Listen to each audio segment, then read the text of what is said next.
Hi guys, Teacher Patsy here to talk to you about one topic that seems to always have a lot of questions. To Apple or not to Apple? So who knew that this one little thing would become so vital in your VIPKID journey? So the question is, do I ask for apples or don't I? Seems that the Chinese culture is like most cultures, that they don't really like it when you fish for compliments. However, I think it's all in your delivery. Now, we have teachers who don't ask for any apples. They do their job, they go in, they teach, they have fun in their classrooms, and they just seem to naturally get that feedback. I have a few of those. However, in the beginning, I wasn't getting so much feedback, and I really wanted to know, one, how I was doing, and two, was I worthy of that 5-apple rating in the eyes of the parents? This is going to come down basically to your personal preference. There are teachers who are going to tell you they don't do it, they don't want to ask or fish for compliments, but I think that being asked how you're doing in the eyes of the parents is not always a bad thing. It's just in how you do it. So let's look at a couple ways, the do's and don'ts of getting that Apple feedback. Okay, it's probably going to be obvious, but let's not do this. Hi, thanks for having me teach your kid. I basically would like you to give me 5 apples. Straight out and saying, hey, I need you to give me 5 apples in order to be a fabulous VIPKID teacher is not going to go over well. So don't do it. There are other ways to get that feedback while not necessarily coming out in full force and being that knock knock car salesman. My brother's gonna kill me. He's a car salesman. Anyway, just by coming out and overbearing the parent and saying you've got to give me the 5 apples, because honestly, they don't have to give us 5 apples. They give us what they think we deserve. So basically, no matter how much you poke and prod, in the end, it's going to fall into the hands of the parents. You might want that 5-apple rating, but you might get a 4, or heaven forbid, you get the 2 or the 1. So let's look at some better ways to kind of let the parent know that feedback and apples are important to you and how you can maybe help push along and get them to respond. One way that I have found that really kind of gets parents interested in the feedback without feeling pressure to do so is one little statement that I seem to make in my feedback. My goal is a 5-apple classroom. Therefore, your feedback and apples are important to me. Pretty simple and straightforward, right? I'm not saying give me 5 apples. I'm telling you that my goal is to have a 5-apple classroom. And so I'm hoping that I met that goal in your eyes. So your feedback and apples are important to me.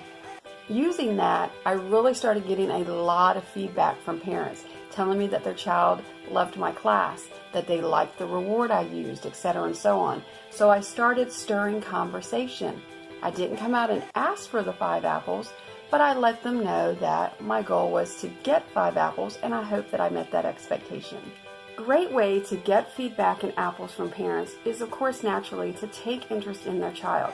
That's what we're doing as teachers after all. When you start getting those regular students, you really want to learn about that child so that you can cater your class to that child's specific needs. Find out what the child likes. Perhaps you can create a reward system for that child. When we're in the classroom and we have that repetitive student, it gets hard using the same rewards over and over and over. So if you know what that child likes, then you can cater your rewards and things specifically to that child. So to help get feedback and apples as well, I started adding this little statement. Please tell me what John or Jane or whoever likes so that I can create a reward system in class for them. And then I follow that up with, my goal is to have that 5-apple classroom, therefore I value your feedback and your apples. This lets the parent know that I'm interested in what their child is interested in, that I want to create the classroom environment specifically for their child, and that again, I value their feedback and their apples. This has been great because I get a lot of information about a child. One family told me their son loves sports. It doesn't matter what sports it is. So I created sports rewards for him. It's really helped me in the classroom with him because I have him all the time. It stirs up the conversation. One parent made a comment in the feedback that she really valued the fact that I was taking interest in her child, and she appreciated it. And of course, naturally, she gave me 5 apples. So doing a little statement before you ask for that apple is going to be a big boost in helping you get that great feedback and those great apple ratings.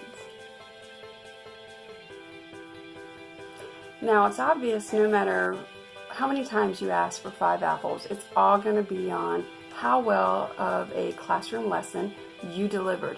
Now, the thing that I notice is there are basically 4 simple areas that the parents really base their apple feedback on. Your props, your TPR, how lively you are, and how much you actually correct the child.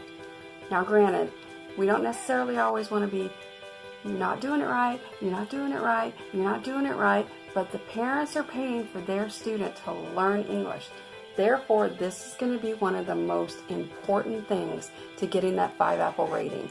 How well do you correct that child? How well are you getting them to say the correct words? How well are you getting them to say it in the correct tense, etc. and so on? This is vital to 1, them learning the English language correctly. And 2, it's what the parents are paying for. But the parents don't want their child to have that boring classroom experience. So your props are going to be important. What can you use to enhance the lesson? Now, if I were to show you my prop superstore here, you would probably go, you're crazy. But it's things that I've accumulated over time, and basically they all came from the dollar store. But I have like a basket of fruit because we talk about the meals of the day lesson. So we can talk about our fruits and our vegetables. I've got pizza and cake. You can get those at the store. I have things like duck. We use this a lot when we're talking about D. My props, big and small. Which one is bigger? Which one is smaller? Colors of the day. Do you have things around you that are colorful? Not just what's on the screen. They can look on the screen and say the bike is green or the dot is red. But do you have those extra props? So, hey, excuse me. Do you have things like this? I found this on the clearance rack at Michael's and I got it for like $1 something. I always tell them, what colors do you see? And then they look at it and they're like, I see orange, I see blue, etc. and so on. So your props are going to become critical to enhancing that lesson and getting the child interested instead of just what's on that screen. In addition, your TPR. If I were to teach you and I was to go, the color is blue. The color is blue. Are you excited? I'm not. I'm really actually kind of getting on my own nerves right now. So, hey, Johnny, what color is this eraser? Yes, good. The eraser is blue. It's blue. And then enhance that lesson. The eraser is blue. Now they're seeing this is an eraser. I'm erasing something. So they're kind of starting to connect it. And it's blue and black. Additional little things like, hold on. My students really seem to love this one and it only cost me $1. But I'll go, cat. What colors do you see? Meow meow. What colors? And then I'll be like, what sound does the cat make? Meow, meow, meow, meow, meow, meow, meow, meow. Okay, and they're getting into it. Your TPR, you're doing good, great. Just get in there and have fun. Your TPR is important. Let the child know what you want them to say. Let them know you're wanting them to repeat it. I usually sit there and instead of just going, hey, can you repeat it? My hand's up here. Can you repeat it? I'm waiting for you to repeat it. No. The sky is blue. The sky is blue. And I get them to repeat it that way. They know it, we're doing something, and usually they'll sit there and go behind me, the sky is blue. You're getting them involved instead of just sitting there in that stagnant classroom. So that falls in line with how lively you are, how animated you are. You don't have to be the giddiest person in the room. There are some people who naturally are just not goofy or giddy, and that's fine. But you still need to have some form of liveliness about you. This is one of the #1 complaints we see with negative feedback outside of the teacher not making the proper corrections, is that the teacher is not lively, they're not animated, they're kind of boring. So find ways within your comfort zone to make the class a little bit more exciting. If you were a child, what would you want in the classroom? That's how I do it. Before I came to VIPKID, I worked with kids, but I mainly taught adults. So getting that part of myself just wasn't part of my repertoire. So I had to kind of bring that inner kid out in me. So you need to be lively because these are going to be the areas that are going to get you your 5 apple rating. My apples kind of look like cherries, don't they? Oh, that's so terrible. I never said I was an artist, y'all. Other things to look at again is how you approach getting that 5 apples rating and getting that feedback, or how you approach asking the parent to do it. Now sometimes no matter what you do, the parent's just not going to fill out the feedback. More often than none, we have a lot that don't fill out the feedback. But as time goes on, you'll see yourself start to get parents slowly filling out that feedback. I literally got like 20 different feedbacks from parents in like a 2-week time span. I don't know what happened, but all of a sudden the parents just started, I guess, reading what I wrote and filling out the feedback. So it's kind of at their whim and their time frame. But you can go about good ways in asking how to get those apples. I strive for 5 apples in the classroom, so I hope I met your expectations. Your feedback and apples are important to me. So now you're letting them know you're striving for the 5 apples, you hope that you met their expectations, and that you value their feedback and their apple rating. Simple, you're not directly coming out and saying, I'd love for you to give me 5 apples, but you're kind of putting it out there that it's really important to get their point of view. The main thing is to let the parents know that you value their feedback and their apple rating. You value their input because after all, you're teaching their child. So don't go about directly pushing it on them and saying, here, please give me this apple. Please give me this apple. Here, here, here, here. Please give me this apple. I'm getting on my own nerves. You get it? It comes down to it, yes, this is important because VIPKID wants you to have the best feedback and the best apple ratings possible. Do good in the classroom first and foremost. Deliver that lesson. Give a high quality lesson in the best possible setting with the best props, and make it as entertaining and educational as you can for the child. Then let the parent know that you value their child. I always thank the parent. Thank you for choosing me to teach Rebecca. Or if it's a repeat student, thank you for choosing me again to teach Harry. I enjoy teaching Harry. Blah, blah, blah, blah, blah. And then give your feedback. You know, they need to work on this, they need to work on that. A good thing when doing your feedback too, combine your positives and your negatives. Don't make it so negative. Don't come out and say, well, your kid didn't pronounce apple right. They need to work on that. No. Harry needs to work on his pronunciation of apple. Could you work on this with him?